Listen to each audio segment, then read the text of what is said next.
पर chief justice काजी फैज़ ईसा उस bench का हिस्सा ना हो जिसमें हमारी इलेक्शन ट्रिब्यूनल्स में केसेस की समाअत होनी है।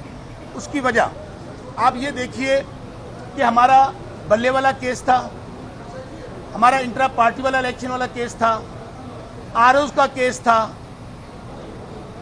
लेवल प्लेइंग फील्ड का केस था। वो सारे के सारे केसेस उनके फैसले हमारे खिलाफ आए और हम जो समझते हैं वो फैसले गैर आईनी और गैर कानूनी थे।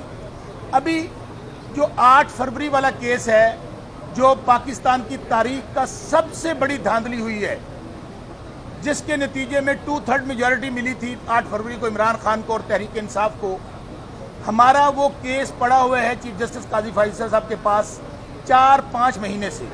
और लास्ट जो रिजर्व सीट्स वाला केस था, हमारी बहन कमल शौजब यहाँ खड़ी हैं, हमारी बहन सिमाबिया यहाँ खड़ी हैं, ऑनरेबल जस्टिस अतर मिनल्ला साहब ने उसमें फुल कोर्ट में ये कहा कि हमारा 8 फरवरी वाला केस साथ लगाया जाए मखसूस खवातीन की वाली रिजर्व सीट्स के ऊपर, लेकिन वो अभी तक नहीं लगा। उसके बाद आप ये देखिए कि हमारा जो मेन हमारी जो शिकायत है कि इस इलेक्शन में जो धांधली का जिम्मेदार है वो इलेक्शन कमीशन है। और इलेक्शन कमीशन क्या कह रहा है?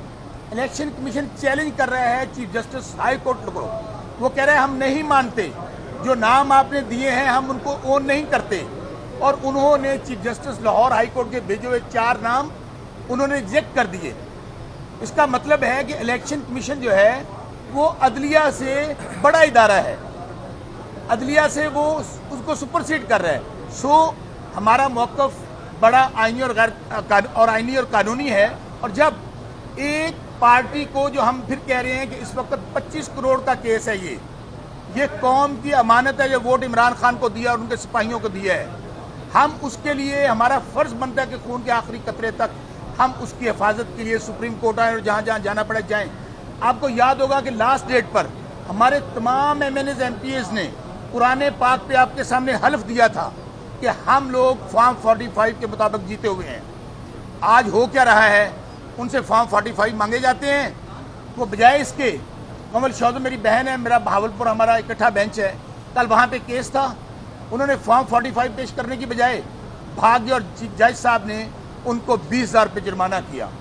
ये सिर्फ और सिर्फ लिंगर ऑन करने के लिए, ताकि केसेस की वहाँ पे समाप्त ना हो सके। 180 दिन के अंदर फैसला होना था। आज आप देख लीजिए कि 8 फरवरी का इलेक्शन हुआ है, अभी तक उसकी समाप्त नहीं हुई। सो हमने चीफ जस्टिस साहब का, मेरी 3 डिमांड्स हैं जो नेक्स्ट डेट ऑफ हियरिंग पे हम करेंगे।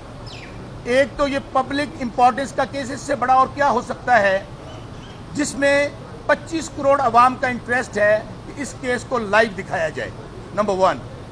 नंबर 2, हमने एडिशनल डॉक्यूमेंट्स पेश करने हैं। जो आपको याद होगा कि UNO की जो रिपोर्ट आई है, जिसमें उन्होंने वाज़ेह तौर पे कहा है कि इस जो पाकिस्तान के अंदर इलेक्शन में हुआ, फाफन की रिपोर्ट है, पतन की रिपोर्ट है, और सबसे बढ़कर आप देखिए कि हाउस ऑफ कांग्रेस, उन्होंने 98% हाउस ऑफ कांग्रेस ने ये कहा है, जिसके अंदर डेमोक्रेट रिपब्लिकन के ये इलेक्शन पे सीरियस डाउट्स हैं। उसके लिए हम दरख्वास्त पेश करेंगे और नेक्स्ट टाइम हमें उम्मीद है कि वहाँ पर फुल कोर्ट बनेगा और चीफ जस्टिस काजी फैज़ ईसा साहब उसका खुद हिस्सा नहीं होंगे।